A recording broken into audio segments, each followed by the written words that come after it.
Buenas noches a todos. Ya vamos a invitar a la doctora Mafer para comenzar con la plática. Vamos a invitarla. Mientras me presento, soy Emanuel Castellán, pediatra alergólogo, y ya estamos esperando a que la doctora María Fernanda acepte la invitación. Hola, Mafer. Hola, Emanuel, ¿cómo estás? Muy bien, ¿tú? Bien, también, gracias. Les presento a la doctora María Fernanda González. Ella es pediatra gastroenteróloga, pediatra con especialidad en gastroenterología y nutrición pediátrica, egresada del Hospital Infantil de México, y pues hoy nos va a platicar sobre trastornos funcionales gastrointestinales. Vamos Súper, a sí. hacer una dinámica de preguntas y respuestas, pero pues lo primero, Mafer, como siempre, ayúdanos a definir, ¿cómo definirías estas enfermedades? ¿Qué es todo esto? Bueno, yo quiero hacer una presentación de regreso porque seguramente se están conectando varios de mis seguidores a esta transmisión. Y bueno, quiero Claro. contarles que la estoy compartiendo con una de mis manos derechas, el doctor Emanuel Castellán, que es alergólogo, inmunólogo, pediatra, con el que de pronto tengo serias discusiones en relación a los manejos de alergia y de pronto cómo podemos prevenirlo en los pacientes. Y, y bueno, la verdad es que para mí es un placer poder compartir esta conversación contigo e irla dirigiendo, porque son especialidades que se complementan al final del día y sabemos hacer un buen trabajo en equipo. Pero, retomando la duda de qué son los trastornos funcionales gastrointestinales, pues no me vas a dejar mentir que como pediatras son de los principales motivos de consulta que tenemos. ¿Sí? A lo mejor a mí como gastro ya me llegan más referidos o como ya más especializados, pero en general es una consulta común de pediatría, es un padecimiento normal que puede tener cualquier niño sano en cualquier momento de su vida. Los trastornos funcionales gastrointestinales son como diferentes entidades que obedecen a inmadurez gastrointestinal, básicamente, o que pueden estar dados o desencadenados por factores ambientales, desde el grado de estrés, el tipo de ambiente en el que vive y convive un niño, hasta el tipo de alimentación que está recibiendo. Los trastornos funcionales más comunes que conocemos de los 0 a los 4 meses son el cólico del lactante, la enfermedad, bueno, el reflujo, la enfermedad por reflujo gastroesofágico.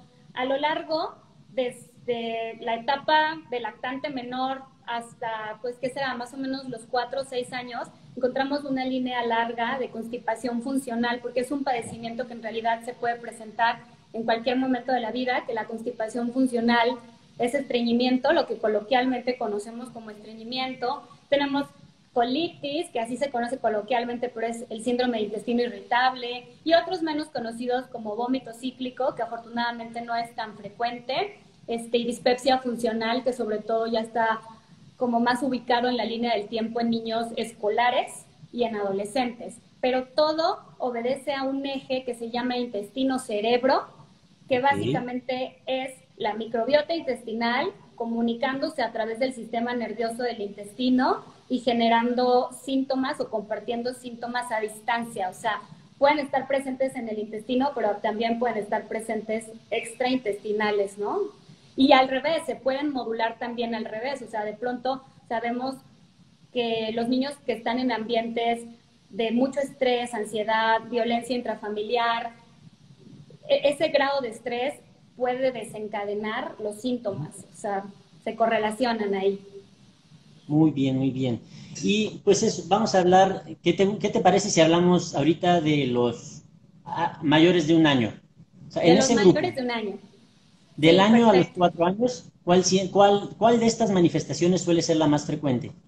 La más frecuente es la constipación funcional y también la diarrea funcional, que ahorita vamos a Ujú. tocar esos dos puntos. Pero a ver, hay que entender algo. Los niños de un año, o sea, los primeros 2 años es como este fenómeno que traemos de unos años a la fecha, los pediatras, no quiero decir de moda porque no es moda, sino que entendemos mejor cómo funciona, que es como la base de la salud. O sea, en los primeros 2 años se establece la base de la salud en muchos Ok. órganos y sistemas. en el sistema inmunológico, por ejemplo, en el tracto gastrointestinal, en el sistema neurológico, etcétera. En estos primeros 2 años, los padres de familia se enfrentan a diversos retos en cada etapa. De los 0 a los 6 meses tiene un reto importante que es como lidiar y superar la inmadurez gastrointestinal, ¿no? Que a los 4 meses es cuando encontramos un tracto gastrointestinal más maduro. De los 6 a los 12 meses puedo decir que uno de los retos más grandes es el inicio de la alimentación complementaria y todos los cambios que hay cuando empiezas a introducir alimentos diferentes a la leche humana, por ejemplo. Y al año de edad hay un cambio abrupto en cuanto a la velocidad de crecimiento, en cuanto a los hábitos, en cuanto a la madurez cognitiva del niño, que trae consigo otros retos, y a los 2 años viene un periodo donde cambian sus hábitos, empiezan a ser más selectivos. Pero en estos primeros 2 años, que son los 1000 días de vida, los 9 meses del embarazo, más los 365 días del primer año, los 365 días del segundo año, es donde se van a establecer los hábitos y la salud y el mayor número de conexiones neuronales. Entonces, cuando no cachamos de forma oportuna a los niños, cuando hay estos cambios, se nos pueden desorganizar las rutinas, las comidas, los hábitos, y ahí puede presentarse un trastorno funcional gastrointestinal, porque ya quedamos que hay ausencia de enfermedad orgánica. O sea, tú revisas a ese niño, un trastorno funcional gastrointestinal tiene ausencia de daño en un órgano. O sea, todos sus órganos y sus sistemas están funcionando, tiene un buen peso y una buena talla, pero los síntomas que tiene le afectan su calidad de vida. Okay. Y obedecen como a estos brincos o a estos saltos que van a tener en cada etapa. Ahora, ¿por qué nos importa tanto? Porque sucede en un periodo vulnerable. A lo mejor un trastorno funcional gastrointestinal que se presenta, no sé, en un niño escolar y que le afecta su calidad de vida 6 meses o que 6 semanas o 8 semanas y que le afecta su apetito, ya no va a impactar tanto, por ejemplo, en el número de conexiones neuronales. Claro. O ya no va a impactar tanto en el enterotipo de la microbiota, que ahorita vamos a hablar un poquito de eso. Pero en los primeros 2 años, 8 semanas de no comer, 8 semanas de diarrea funcional, sí se traducen a que puede impactar en que bajen de peso, en que pierdan micronutrimentos que son indispensables para un momento de alta demanda metabólica. Bien, ahora, decías que se empiezan a romper los hábitos. O sea, bueno, en este escenario que poníamos del tiempo, alrededor del primer año, ¿cuáles serían los hábitos, o sea, vulnerables? Así, para que una mamá esté vigilando. Ajá, sí. Atenta.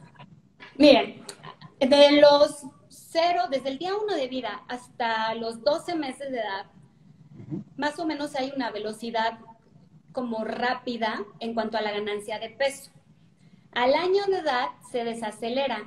Sí sigue habiendo un crecimiento importante, o sea, sí lleva una velocidad, pero se desacelera de forma abrupta, de modo que de pronto a lo mejor de venir ganando 20 gramos por día o 30 gramos por día de peso, ahora tienen que ganar 14, ahora y más adelante tienen que ganar 7. Entonces sí es un cambio abrupto. Y al necesitar menos energía, al demandar tu cuerpo menos energía, se traduce a que disminuye el apetito. Entonces, lo primero que piensa una familia cuando el niño cumple 1 año y de pronto se venía acabando todo lo que le servías de la alimentación complementaria y ahora te voltea la cara, ya no se acaban los tiempos de comida, lo que le sirves ya no se lo termina o no lo completa, o se empieza a brincar comidas, pues lo primero que piensan los papás es que estoy haciendo mal, porque ya no está, cuando en realidad esas veces que deja de comer no influyen en que la ropa le quede más aguadita o que los pantalones tú los notas y empiezan a dejarlo de largo. O sea, a pesar de que el niño deja de comer, en realidad no se enflaca o no se hace más chaparrito, el niño se ve igual, lo que significa que lo que necesita para crecer es menos. Claro. Y ahí es donde podemos cometer los errores más frecuentes en los hábitos de alimentación. Porque, ¿qué pasa si el niño deja de comer? Le das lo que sí come. O, con tal de que coma, pobrecito, le doy su leche. Entonces, Al año de edad, bueno, recordemos que el mejor alimento que un niño debe tener desde la primera hora de vida hasta por lo menos los 2 años es leche humana. Y a partir de los 6 meses, cuando se es lactancia materna exclusiva, a partir de los 6 meses, complementar los nutrientes de la leche humana con una buena alimentación complementaria. O sea, ya no solo frutas y verduras, sino con otros nutrientes importantes. Y esa alimentación complementaria en realidad va a durar hasta los 2 años. Porque si la lactancia por lo menos tendría que llegar hasta los 2 años, esa alimentación que complementa, en realidad acompaña hasta los 2 años. Entonces, de los 12 meses a los 2 años, el niño está viviendo este proceso de introducirse a la dieta familiar. En ausencia de leche materna, pues ya hablaremos más adelante de cuáles son los sucedáneos adecuados para un niño en crecimiento. Al año, a los 6 meses, el porcentaje de energía que debe recibir un niño a partir de la leche humana es más o menos 60% y el otro 40% tiene que venir de los alimentos sólidos. Y esta relación, conforme vamos llegando al año, se va invirtiendo. De modo que los sólidos al año de edad tienen que ser un 60-70% y el resto tiene que ser de leche. Cuando nos encontramos con un niño que cambia de forma abrupta el apetito y es como por lo menos le doy su leche, es muy fácil que se invierta y que terminemos encontrando niños que son grandes bebedores de leche, o sea, un 80% de leche y un 20% comida. Pues es el clásico niño que solo come una vez al día bien, no prueba comida, pero que si tú preguntas, está tomando un volumen de leche similar al de un bebé de 4 meses. Y a este niño, digamos que dices, tiene 80% bueno, 20% es por comida, entonces la mamá se desesperó y pues le está dando pura leche. ¿Cómo se va a manifestar esto? ¿Va a crecer más? ¿Va a engordar más? ¿Qué le pasa a este niño? Es curioso, porque miren, recordemos que la leche humana es muy dinámica, entonces se va adaptando a las necesidades en aporte de energía y en distribución de carbohidratos y de proteínas y de lípidos con base en las necesidades de cada niño. O sea, y eso es muy particular. La leche que produce esa mamá está adaptada a las necesidades de ese niño. Y cuando la leche humana no está disponible, las fórmulas pues están adaptadas a las necesidades de la etapa de ese niño. Entonces, probablemente en cuanto a aporte de calorías, no se va a sacrificar, porque tenemos este dinamismo que se va a adaptar a lo que el niño necesita. Pero tener un buen peso y una buena talla, a partir de solo leche o a partir de solo un grupo de alimentos, no significa que tienes buenos niveles de micronutrientes, de hierro, de ácido fólico, de zinc, de vitamina B12, de vitamina A. O sea, tener buen peso y buena talla no es sinónimo de estar bien nutrido. Y, por ejemplo, en estos niños que ya tienen el año, en este grupo, del año a los 2 años, entonces, ya sea leche materna o en el caso de que no haya leche materna, fórmulas, ¿cuánto sería, digamos que el más por tus nutrimentos de recibir de leche al día? Lo ideal sería que estuviéramos en un 37% del total de energía. Y eso se traduce a 16 onzas al día como máximo. Si toma menos, no pasa nada tampoco. Ahora, si es lactancia, está difícil medirla, porque sobre todo cuando se toma directamente del seno, pues no vamos a estar, o sea, no hay manera de contar 16 onzas. Estoy hablando de un niño al que le dan, por ejemplo, leche humana extraída en biberón, por ejemplo, ¿cuánto sería un parámetro que visualmente podemos medir que corresponda a ese 37%? Pues más o menos 16 onzas. Y si no estuviera disponible la leche humana y estuvieran usando una fórmula maternizada, fortificada, tendrían que ser máximo 16 onzas. Sería lo ideal. Muy útil. Sí, ahora, muy útil, porque sí nos llegamos a encontrar niños que llegan a la consulta porque no come, pero tiene un buen peso y una buena talla, y cuando haces el recordatorio y calculas el volumen de leche que está recibiendo 1 litro de leche o más, y cuando calculas el aporte de calorías, pues prácticamente está teniendo su requerimiento ahí. Entonces, más bien, no come lo que los papás quieren que coma, pero de forma inadvertida o de forma inconsciente, con tal de que coma, les resolvemos con más leche. Sí. Y el También, problema de la leche es que va desplazando también el interés por los sólidos. Y a partir del año es una etapa complicada para el apetito, no nada más porque baja la velocidad de crecimiento, sino porque hay muchos otros cambios sucediendo en esta etapa. bien, sí, claro. Me ha tocado mucho que en estos niños que están en esta transición de después del año, empiezan con constipación, con estreñimiento. O sea, ¿cuándo deja de ser normal el estreñimiento, por así decirlo? ¿O cuándo se vuelve estreñimiento, o sea, ya como un trastorno funcional, por así decirlo? Respecto a los trastornos funcionales, a ver, antes de los 6 meses, porque esto lo confunden mucho, cuando un bebé Ujú. es alimentado con lactancia materna exclusiva, pueden pasar varios días sin que evacúe. Ok.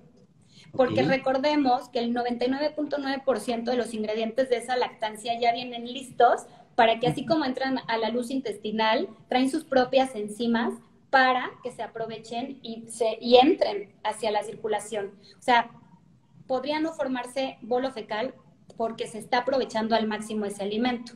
Entonces, Ok. este parámetro de dejar de evacuar, como lo concebimos los adultos, honestamente en niños no es igual, porque con lactancia pueden pasar varios días sin evacuar. A partir de que inicia la alimentación complementaria, hay que estar muy atentos porque sí tendrían que evacuar diario, porque ya Ok. estás introduciendo fibra. O sea, estás introduciendo fruta, verduras, cereales integrales, leguminosas y es fibra que nosotros no tenemos la capacidad de absorber, que se va a quedar en la luz intestinal y que sirve para ablandar las heces en equilibrio con la hidratación. ¿Qué pasa al año de edad? Si yo me encuentro con este niño que baja su apetito y que por miedo la familia, con tal de que coma, le da lo que sí Ujú. le gusta o le resuelve con más leche, es una dieta que va a estar carente de fibra. Claro. Y seguramente va a obtener su hidratación a partir de la leche. Ujú, ujú. Y normalmente prefieren los carbohidratos porque es un alimento que de forma innata tenemos todos preferencia. Entonces, si estás consumiendo cereales, si estás consumiendo algún grado de fibra que contienen algunos de los cereales, pero no lo estás acompañando con una adecuada hidratación y no lo estás acompañando con otro tipo de fibra como la que está presente en las frutas, en las verduras y en las leguminosas, ¿no? Entonces, eso es uno de los principales factores en la dieta que pueden desencadenar la constipación, que no es necesariamente dejar de evacuar, porque el tener la presencia de heces que sean dolorosas al Ujú. momento de evacuar, que tenga eventos donde retiene, porque los niños hacen un círculo vicioso. A la hora de que va a salir la evacuación, si les duele, ¿qué hacen? Retienen. Entonces se vuelve un círculo, retengo, las heces se quedan en el ámpula rectal y en el colon descendente, se deshidratan todavía más de lo que ya estaban, se hacen más duras y se empieza a acomodar el contenido intestinal pues a las paredes, y las paredes intestinales, su músculo tiende a adaptarse al contenido. O sea, yo les explico a las familias que es un músculo muy laxo. En realidad no pone resistencia, se adapta al volumen que vamos acumulando. La presencia, por ejemplo, estas mamás que de pronto me describen, es que el pañal prácticamente queda limpio. Cuando hace popó, yo volteo el pañal y no dejo ni una embarradita. O sea, era ya un churrito formado. A mí eso me preocupa. O el bebé que Sí. tiene que pujar mucho, ¿no? Esos son datos incipientes de que se está quedando popó atorada. Un dato también muy común es que el bebé empieza a comer y cuando empieza a comer se empieza a quejar o empieza a rechazar. Porque recordemos que cuando un niño come, se está desencadenando la fase de acomodamiento gástrico y de mezcla y va a desencadenar el reflejo gastrocólico. Y si en el colon descendente y en el ámpula rectal tú ya tienes materia fecal seca, o sea, tú ya tienes popó seca guardada y empiezas a generar contracciones para vaciar, pero hay una popó seca y dura, ¿qué le va a producir al niño? Cólico. Y Ujú. hay un reflejo de regreso del colon hacia el estómago que dice saciedad temprana, o sea, no comas más, no me mandes más volumen de algo que no estoy logrando, que no estoy logrando evacuar. Entonces, Ujú. ese también es otro dato. Cuando nos consultan, porque cuando empieza a comer se empieza a quejar, revisen a nuestros colegas y también los papás busquen que sus pediatras toquen la pancita de los niños. En el colon descendente casi siempre vamos a encontrar materia fecal retenida.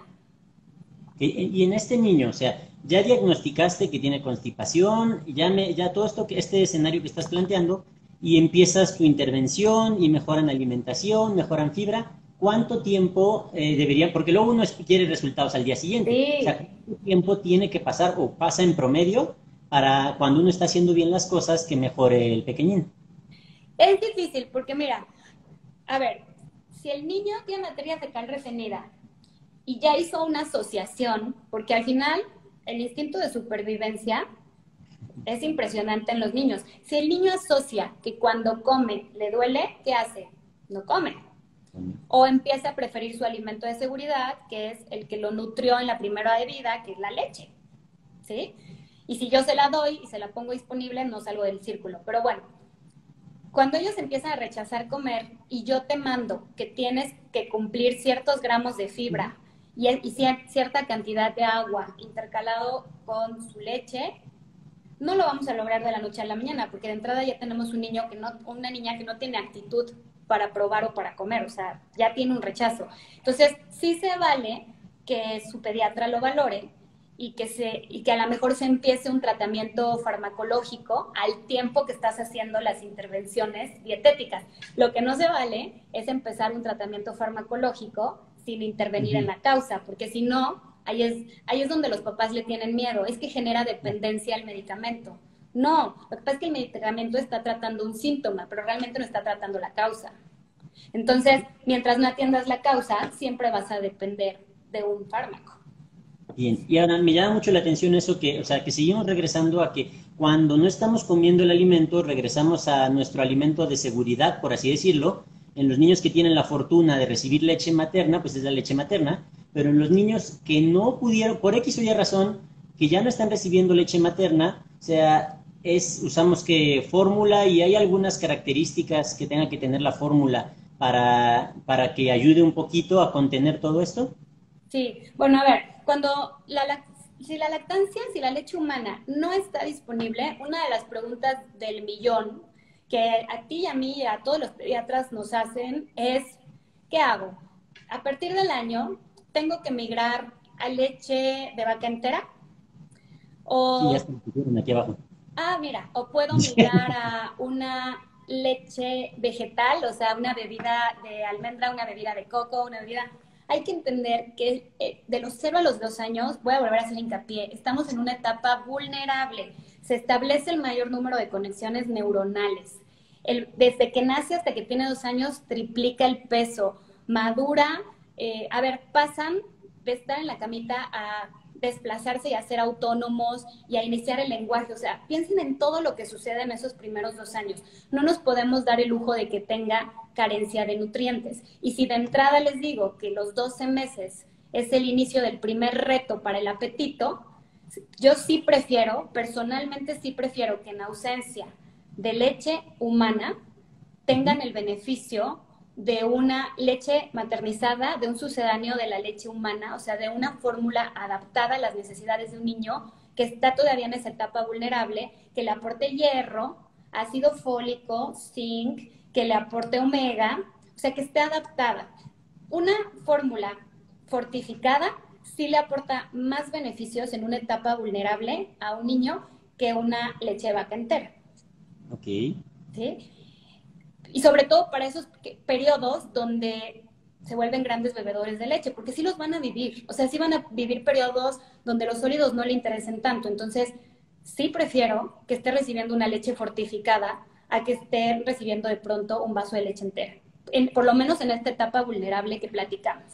¿Sí? Entonces, esas son las características que deberíamos buscar en una leche. A mí siempre me gusta que el carbohidrato siempre tiene que ser lo más parecido a la leche humana. El carbohidrato de la leche humana es lactosa y es el carbohidrato de las leches de los mamíferos. Ahora, que la proteína guarde una relación similar a la que tiene la leche humana. No nada más en los gramos totales por mililitro, sino en la relación suero-caseína. Y que tengan, el plus es que las adicionen con omega 3, ¿no? Okay. O sea, finalmente si vas a recurrir a la tecnología, que le aporte algo más y que sea benéfico para su crecimiento. Entonces, estas son las características que siempre les sugiero buscar en una fórmula. Revisen los ingredientes, verifiquen que el principal carbohidrato que aporta es lactosa, que tiene un adecuado porcentaje de proteína y que tiene DHA y ARA, que son indispensables para el desarrollo cerebral. Y si le podemos sumar algo extra, hoy que entendemos un poco de los prebióticos y de los probióticos, ya hay fórmulas. La lactosa por sí sola es un prebiótico natural y los oligosacáridos también.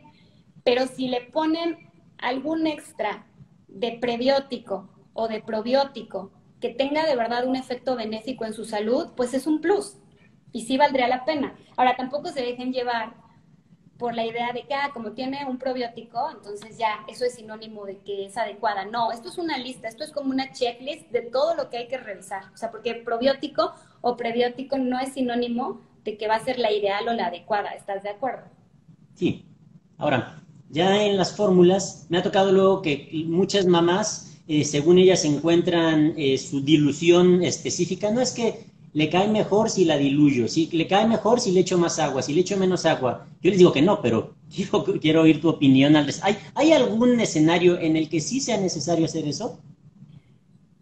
No, y yo creo que cada que los gastroenterólogos pediatras nos encontramos con ese escenario, nos queremos jalar el cabello porque el riesgo de diluir una fórmula es que también diluyes las calorías, ¿sí? Y que puedes favorecer a la saciedad por volumen, por mecánica, pero no por aporte energético.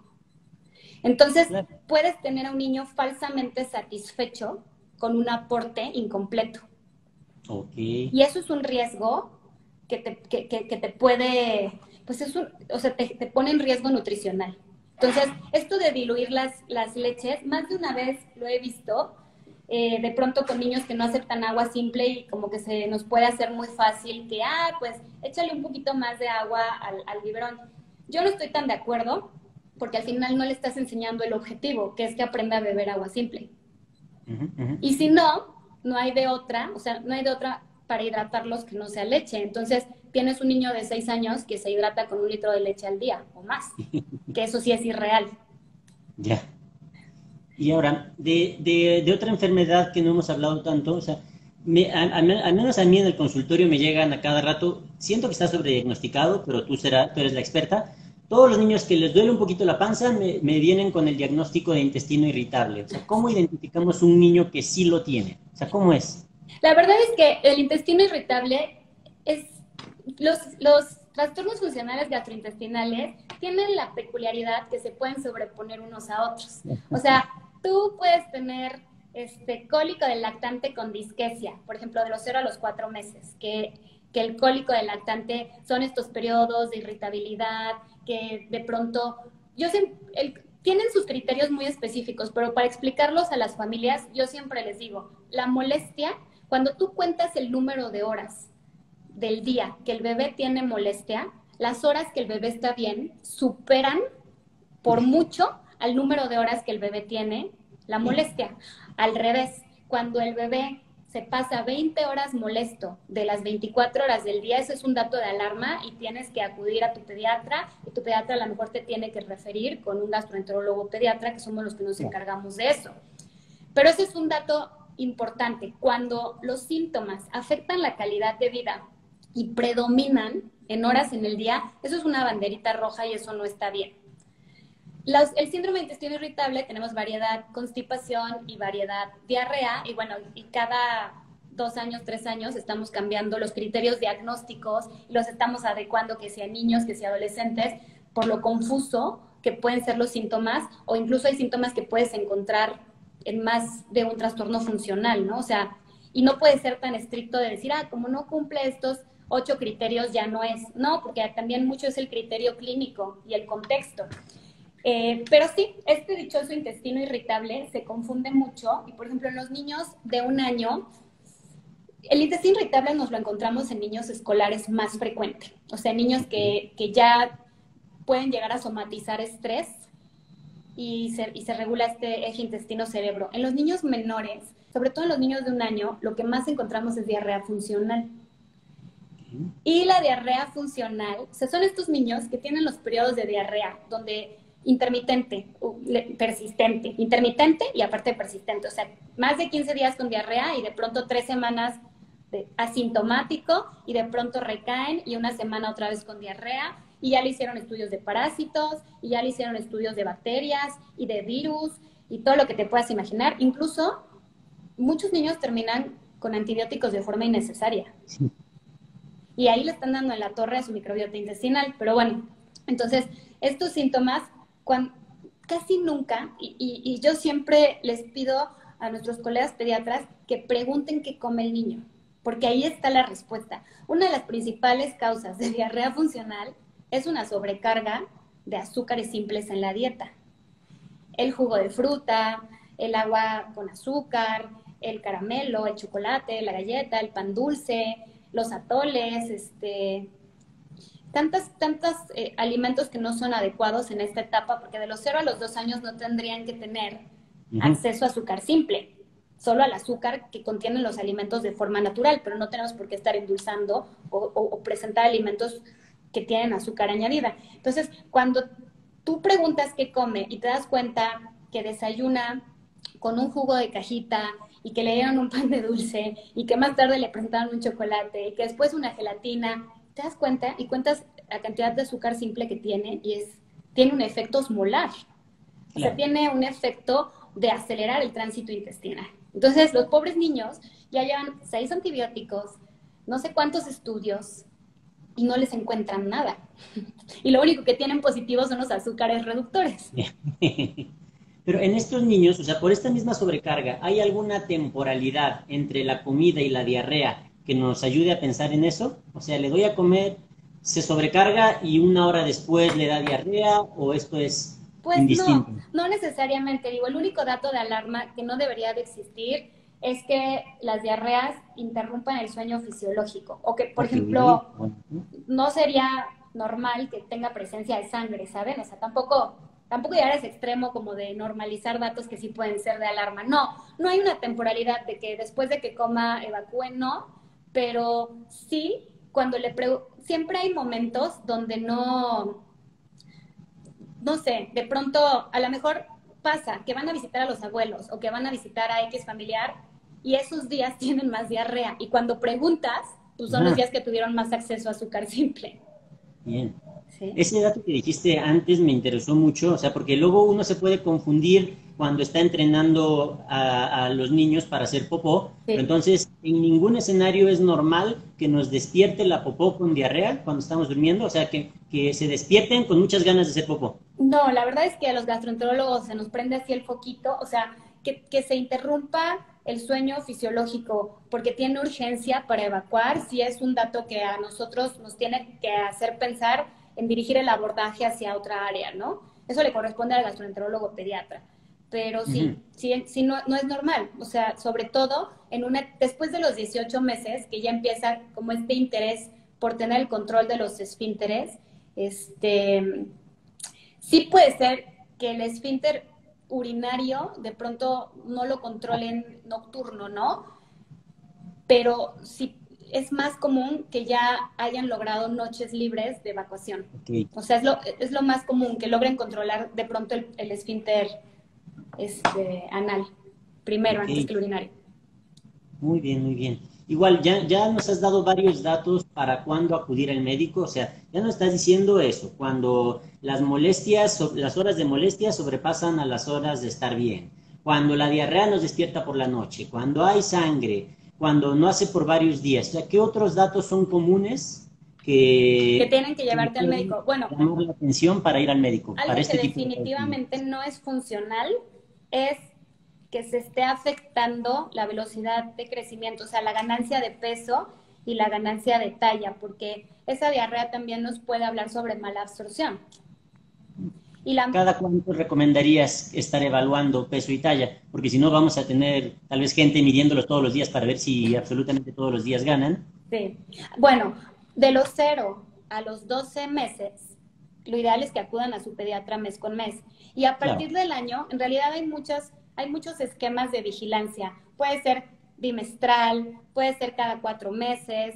De pronto, si te encuentras un niño clínicamente muy estable, con una muy buena rutina, con muy buenos hábitos, de pronto te puedes aventurar a vigilarlo cada 6 meses. Pero yo sí soy más partidaria de tener una vigilancia más o menos estrecha. A lo mejor cada 4 del año, a partir del año, revisarlo en los primeros 4 meses. Y si todo va bien, a lo mejor te aventuras a verlo a los 6 meses o a los 2 años. Pero te permite detectar cambios en la rutina, que es ahí donde nosotros tenemos que hacer una intervención oportuna. Cachar un niño que está dejando de comer sólidos y que está prefiriendo su leche. O cachar un niño que está teniendo conductas selectivas donde solo come lo que le gusta y además tiene unos cuidadores que ceden en presentarle solo lo que le gusta, porque eso solo refuerza las conductas selectivas.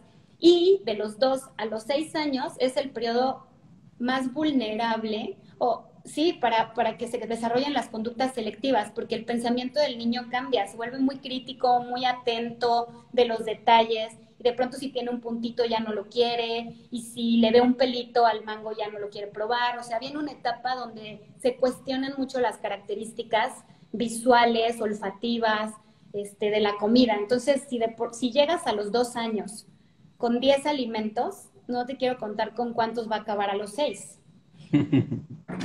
Sí, entonces por eso sería importante mantener esta vigilancia, no solo de su peso y de su talla, sino preguntar cómo están sus hábitos y cómo Claro. están sus síntomas gastrointestinales. Y ya vimos que 2 trastornos funcionales gastrointestinales comunes al año de edad tienen que ver con la calidad de la alimentación que estamos procurando en esa etapa.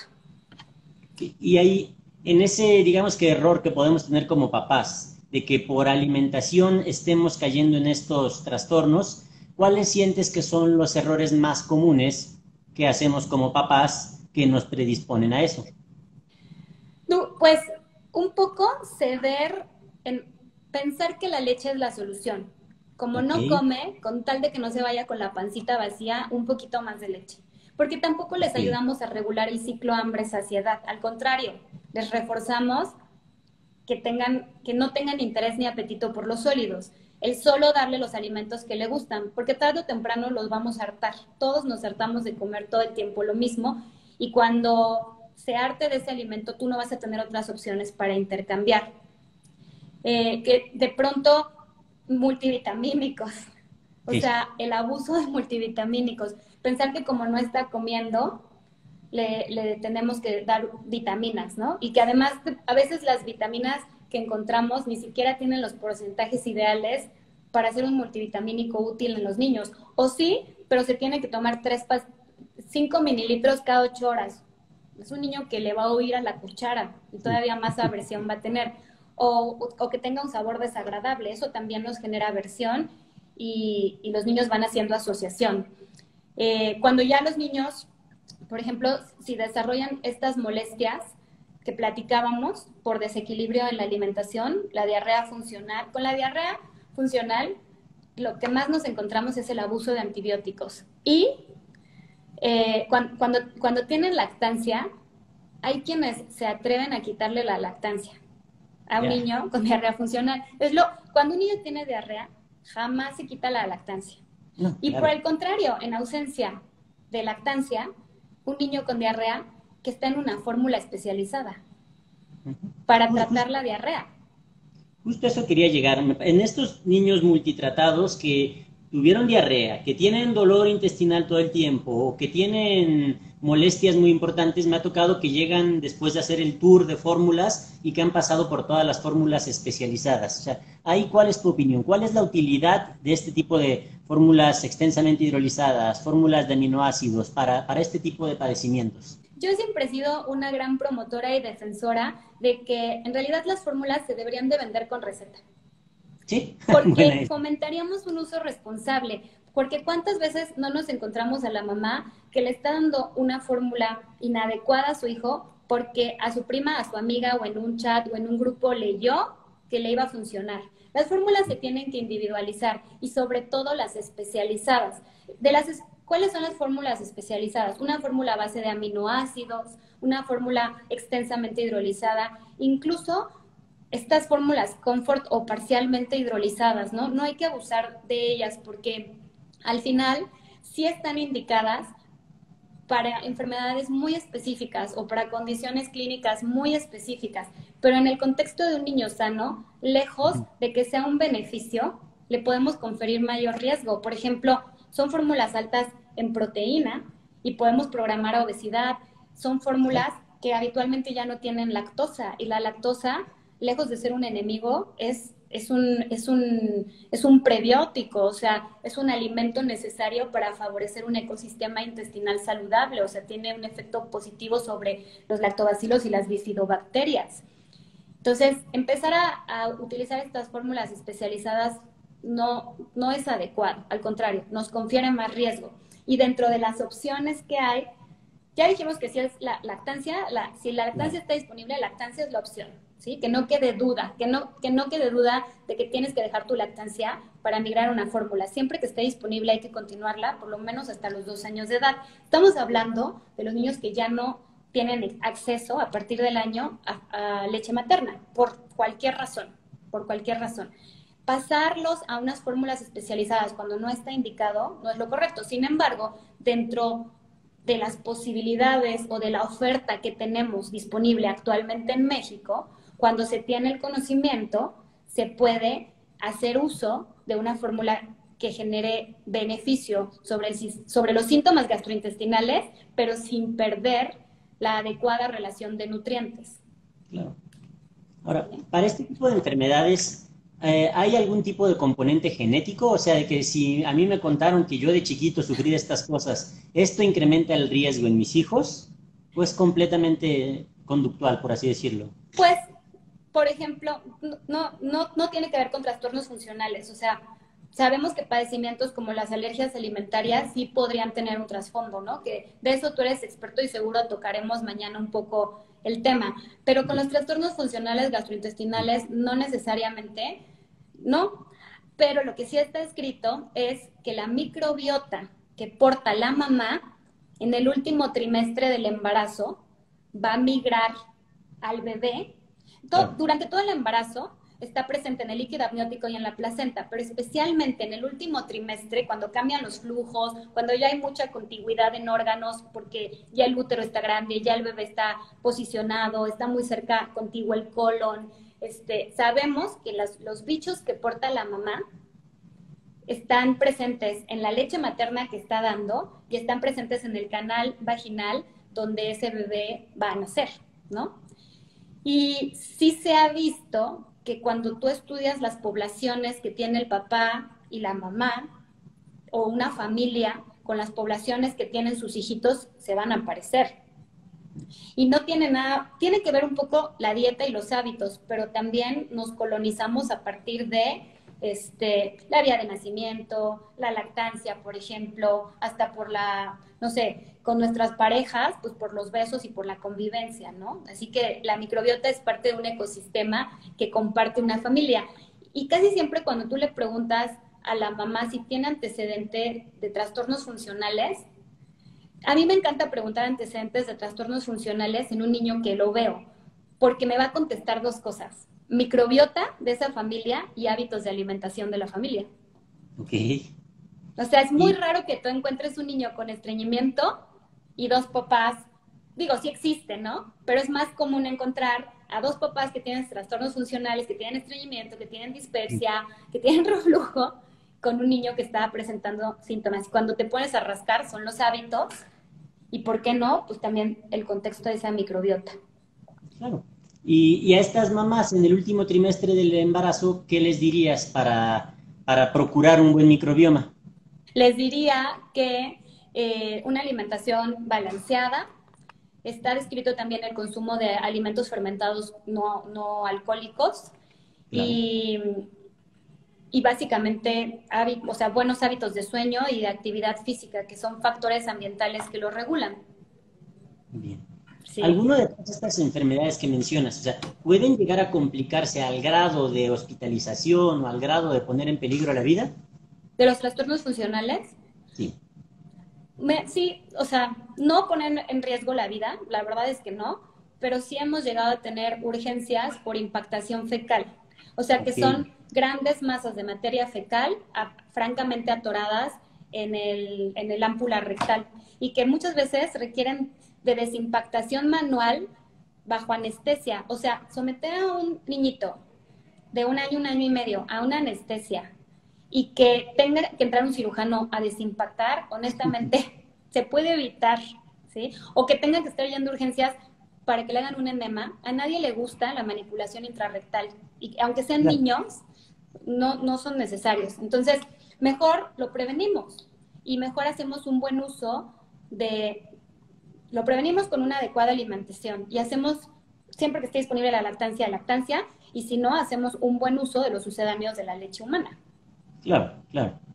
Pues este tema ciertamente da muchísimo para hablar y ya como hemos visto aquí salen muchas vertientes, pero ¿qué te parece si le damos oportunidad a contestar alguna de las preguntas que tenemos aquí en el chat? Sí. A ver, por ejemplo, una de las primeras que vi. ¿Un niño de 1 año puede tomar leche entera de vaca? ¿Sí o no y por qué? Sí puede, sin embargo ya explicamos ahorita las consideraciones que valdría la pena tener. Yo creo que hay guías, o sea, por ejemplo, la Academia Americana de Pediatría sí lo recomienda en sus guías. Sin embargo, cuando ya tienes este manejo especializado y este conocimiento como más detallado y sabes que está en una etapa vulnerable, por favor tomen en cuenta lo que comentamos ahorita. Algo que me parece súper importante y que quiero reforzar es no abusar de las fórmulas especializadas. Por ejemplo, en el contexto de un niño sano que está teniendo trastornos funcionales gastrointestinales, existen fórmulas que nos pueden ayudar a mejorar estos trastornos funcionales gastrointestinales. Sabemos que existen fórmulas antiestreñimiento y de pronto hay algún porcentaje de niños que tampoco presentan mejoría con esta gama de productos. Y ahí es donde podría tener lugar, digo, ahora que ya llegó a México y que está disponible la fórmula de leche de cabra, podría tener un lugar importante en el manejo de estos trastornos funcionales gastrointestinales. Los profesionales de la salud latinoamericanos de pronto a lo mejor no estamos tan sensibilizados con estas fórmulas porque estás de acuerdo que no estaban disponibles en el mercado. Sí, claro. O sea, estaban presentes en otras partes del mundo, pero apenas llegaron y por eso podrían encontrar una respuesta negativa, pero que obedece en realidad a un no sé porque no estoy familiarizado. Y por eso a nosotros nos corresponde mantenernos actualizados e irle encontrando su lugar a cada una. A mí más de una vez me han preguntado que si es la opción número 1 en alimentación. Yo soy muy cuadrada en qué fórmulas utilizaría en cada padecimiento y creo que esta en específico tiene un lugar con los trastornos funcionales gastrointestinales. Me gusta los beneficios que podría ofrecer. Por ejemplo, sabemos, tiene lactosa, me interesa que tenga lactosa, pero tiene un porcentaje más bajito de lactosa, que de pronto lo puede tolerar mejor un niño que está teniendo una diarrea funcional, ¿sí? Claro. Hay diarreas a las que les tenemos que quitar por completo la lactosa, pero son las menos. Hay diarreas donde tú solo bajas el porcentaje de lactosa y le beneficias, ya le cambiaste por completo el síntoma, ¿sí? O hay constipaciones que están teniendo, obviamente, atrapan gas y flatulencias, que con el simple hecho de que tú bajes el porcentaje de lactosa mejoras los síntomas, ¿sí? Y sí queremos que esté presente, porque ya hablamos que es un prebiótico y que favorece el ambiente bifidogénico. Oh, claro, claro. Ahora, ¿qué pasa con las proteínas? Existen 2 tipos de proteínas en las leches de los mamíferos, o sea, específicamente en la leche de vaca y en la leche de cabra. Las proteínas del suero, bueno, y en la leche humana también, las proteínas del suero y las de caseína. Las de caseína son las que utilizamos para que se forme un cuajo, por ejemplo, un queso. Y la leche de vaca tiene unos subtipos o familias de caseína diferentes a las de la leche de cabra. Entonces, lo que hace la leche de cabra es que estas proteínas, caseínas, se agrupan en grupos más chiquitos que lo que haría la leche de vaca. Y eso favorece el vaciamiento gástrico y es un poquito más parecido a lo que sucede con la leche humana. Entonces, al favorecerse el vaciamiento gástrico, se favorece el reflejo gastrocólico y entonces se favorecen las evacuaciones y también heces más blandas, que eso no tiene tanto que ver por las proteínas, sino por las características propias de la grasa de la leche de cabra, que es rica en triglicéridos de cadena media y tiene ahí beta-palmitato, que favorece un poquito más de acidez a nivel intraluminal y hace que las heces sean más blanditas. Entonces, por eso creo que en este contexto de los trastornos funcionales, las fórmulas basadas en leche de cabra tienen un papel, o sea, tienen un lugar. ¿Sí? Sí, sí, sí, completamente de acuerdo. Ahora, en otras preguntas interesantes que tenemos aquí, nos ponen, y te digo, yo ya sé más o menos qué vas a responder, pero quiero la respuesta del especialista. Ponen, tengo gemelas de 16 meses y una no come tanto. ¿Qué darle para abrirle el apetito? O sea, ¿qué opinas de medicamentos para abrir el apetito? No deben de ser la primera opción. Sí existen, sí se pueden individualizar. Yo creo que para casos muy específicos, por ejemplo, cuando sí tenemos documentado un retraso del vaciamiento gástrico o una gastroparesia, medicamentos que nos favorecen la fase de acomodamiento gástrico, que también fungen como estimulantes del apetito, nos podrían ayudar. Pero de pronto me estoy encontrando con un niño que tengo una falsa percepción de bajo apetito. En realidad está comiendo lo que necesita. Y en este caso que tenemos gemelas, o sea, ¿cuán útil sería medir el peso en las dos? O sea, si ver que una está ganando 10 gramos al mes y la otra está ganando 300, o sea, Yo ¿cuánto creo tiempo es? que, y no nada más con gemelas, cuando tienes otros hijos es muy común comparar. Y yo no creo que sea la forma más objetiva de hacerlo porque cada uno tiene su ritmo de Claro, crecimiento. A lo mejor la gemela A ganó 300 gramos en este mes y la gemela B no ganó peso, pero ganó 3 centímetros de talla. ok. Entonces, la velocidad en la que va a crecer cada individuo es diferente, aunque sean gemelos y que vengan en la misma bolsita y que compartan prácticamente casi toda la misma información genética. O sea, eso sí va a ser una característica individual. Bien, bien, bien, bien. Ah, mira, yo creo que esto ha de ser una pregunta que te hacen muy frecuentemente en hábitos de alimentación. ¿Qué puedo hacer si mi bebé de 1 año prefiere la leche materna antes de los alimentos? No creo que esté mal, siempre y cuando la leche humana, o sea, acuérdense de esta relación. Por sí sola, la leche humana ya no va a cubrir todos los requerimientos, porque si no, podríamos seguirnos con lactancia exclusiva hasta los 2 años. Y eso no se recomienda, ¿no? Porque la lactancia empieza a quedarse corta en hierro, en ácido fólico, en zinc, en vitamina D, y por eso necesita los alimentos complementarios.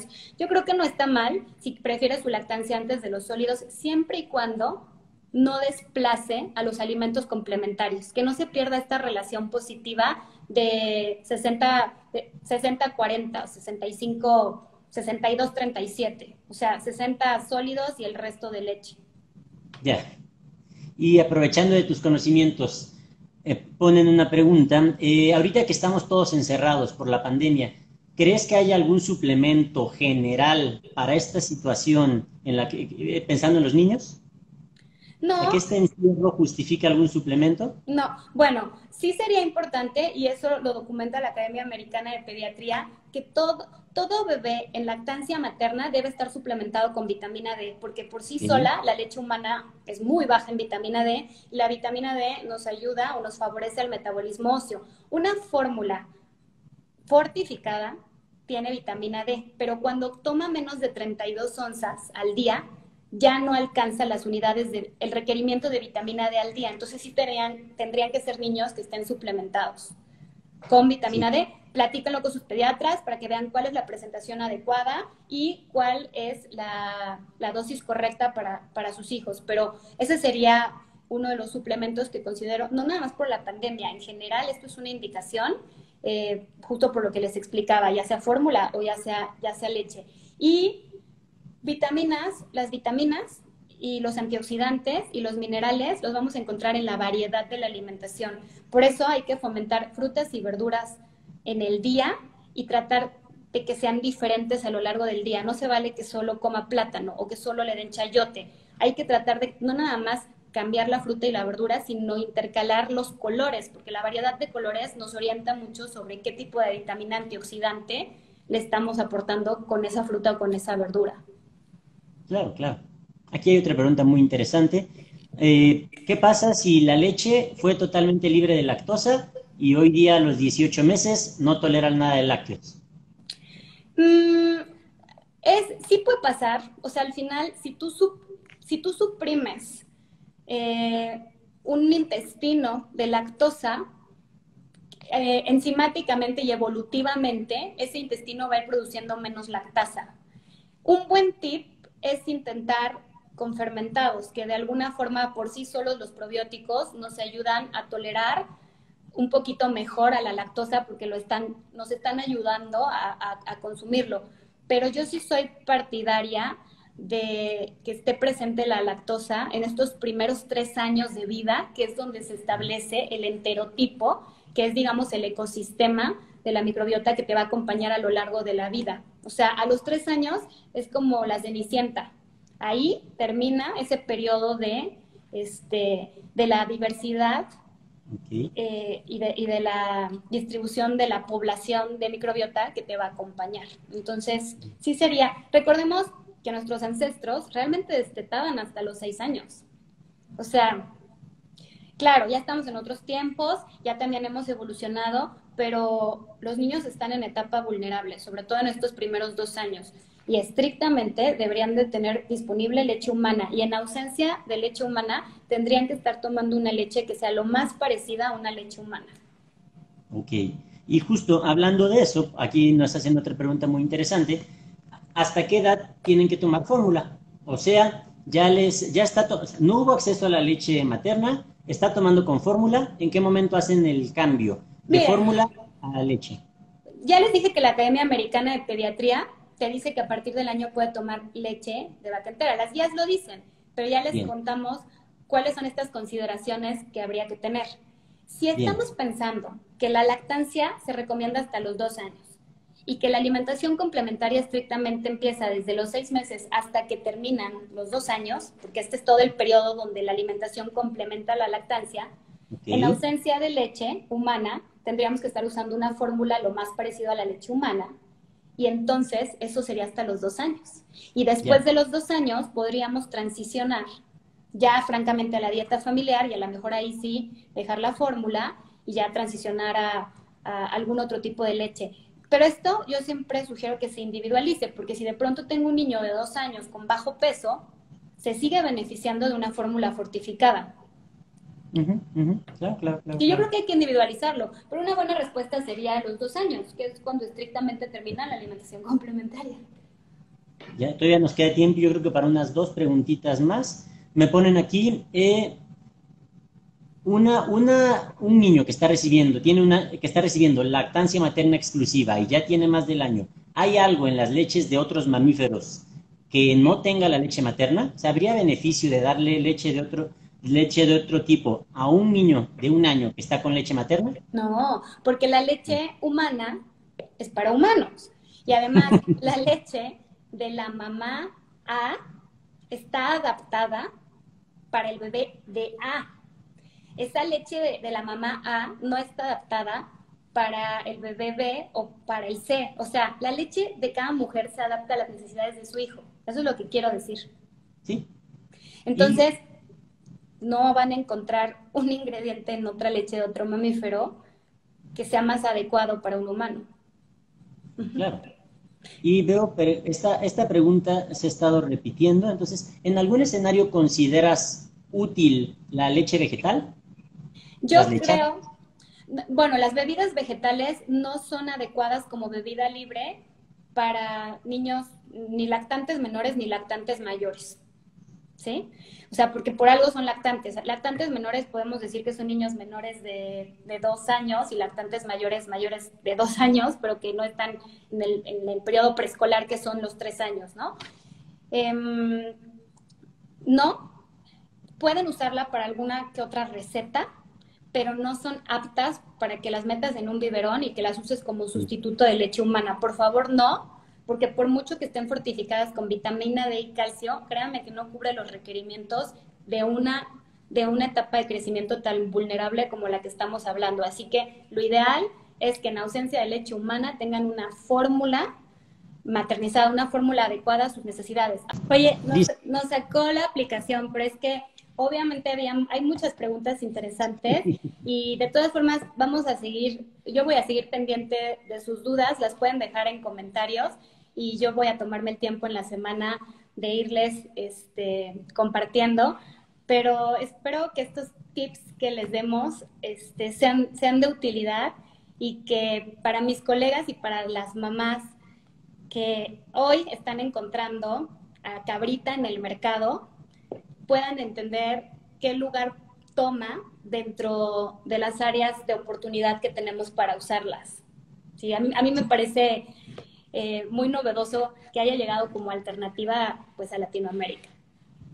Sí, y muchísimas gracias, Mafer, por aceptar la invitación. Ya vimos que este es un tema que da muchísimo para hablar. Muchísimo. Y se nos podría volver a terminar la transmisión de tantas preguntas que salen y tanta información que hay. Entonces, recapitulando, para los que ahorita se están conectando, la doctora Mafer va a recibir preguntas, pueden contactarla por sus redes sociales para todas estas preguntas que quedaron pendientes. Sí, y aquí mismo, en el video que dejemos guardado abajo, pueden comentar. Yo me voy a estar conectando a lo largo de la semana para resolver sus dudas, pero espero que haya quedado clara la información que compartimos en el live pasado, que ya se quedó grabado aquí mismo dentro de la cuenta de Cabrita, que muchas gracias por el espacio para poder platicar de esto y para poder compartirles, pues desde el punto de vista tecnológico o científico, cuáles son las diferencias de una leche de vaca con una leche de cabra y específicamente la leche de cabrita, que no son cualquier cabrita, o sea, cabritas holandesas con todo un proceso súper delicado y específico para producir un alimento adaptado a las necesidades de un niño. Pero, como todas las fórmulas, tiene su papel y reforzar que el mejor alimento para el humano es la leche humana y que solo cuando no estuviera disponible es donde este tipo de tecnología, de fórmulas maternizadas van a tener un lugar. Perfecto. Entonces, para los que ya ahorita ya estamos cerrando, para los que se están conectando ahorita, porque veo que sigue siendo una pregunta frecuente, tanto en la hora pasada como esto va a quedar grabado, para que no se preocupen. Las preguntas que se quedaron aquí plasmadas, la doctora va a hacer el mejor esfuerzo para ir contestándolas en los siguientes días. Y pues nada más para finalizar un anuncio. Como podrán haber visto en las redes, hoy hablamos de trastornos funcionales, mañana se van a voltear los papeles. Sí. Ahora, gastroenteróloga pediatra va a ser la que me está haciendo preguntas a mí, alergólogo pediatra, sobre las alergias más frecuentes en el hogar. En el hogar. Por ahorita, por la época, porque todos estamos encerrados 23/7, 24/7, 7 días a la semana, yo creo que va a ser de mucha utilidad. Sí, pero pues bueno, mañana vamos a hablar de alergia ambiental. Mándenos sus preguntas por mensaje directo aquí en el espacio de Cabrita para que las podamos revisar mañana, que vamos a estar haciendo como este takeover de la cuenta y para que yo las pueda sumar a las que ya tengo preparadas. Y espero, por favor, Emanuel, que toquemos un poquito de alergia alimentaria, porque hay una gran confusión en si las fórmulas de leche de cabra son adecuadas o no son adecuadas para alergia alimentaria. Rápidamente y brevemente, ¿cuál es tu respuesta? Mañana ahondaremos en esto. Sí, te digo, eso es súper común, pero a manera de respuesta rápida, no. Pero mañana vamos a ver causas, motivos y, o sea, no tanto el no, ¿por qué no? Así es. Pero pues, bueno. Alergia a las proteínas de leche de vaca, una fórmula a base de leche de cabra no es adecuada. Esta información también la van a encontrar en la página de Cabrita y en las redes sociales. Y todos los profesionales de la salud actualizados e involucrados en el tema, también se los vamos a reforzar. Pues bueno, muchísimas gracias, Mafer, gracias, por todo. Emanuel, por tu tiempo. Ahorita. Muchas gracias a Cabrita por la invitación. Gracias y pues muchas gracias a todos por su asistencia y por tolerar este brinquito de cuando se cerró la sesión.